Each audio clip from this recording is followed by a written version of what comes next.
আমার মাতৃভূমি কেমন আছে? কেমন আছে আমার মাতৃভূমি, আমার দেশ, আমার বাংলাদেশ? খুব কলিজা ফাটা কান্না আসে মাঝে মধ্যে যেই আমার দেশটা, আমার বাংলাদেশটা কেন এই পরিস্থিতিতে চলে যাচ্ছে? এমন তো হওয়ার কথা ছিল না।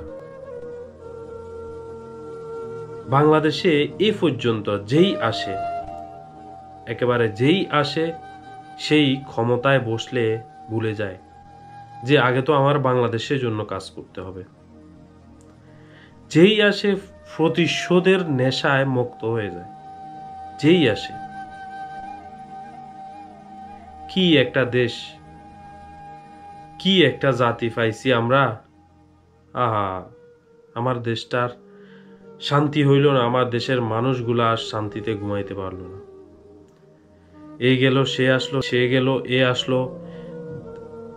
দেশ এ করবে ভালো, ও করবে ভালো, আমি করব ভালো।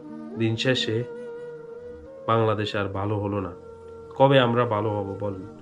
কবে আমার এই মাতৃভূমি শান্তিতে থাকবে? কবে আমার মাতৃভূমির মানুষ শান্তিতে ঘুমাবে? এই প্রশ্নের উত্তরটা দিয়ে যাবেন।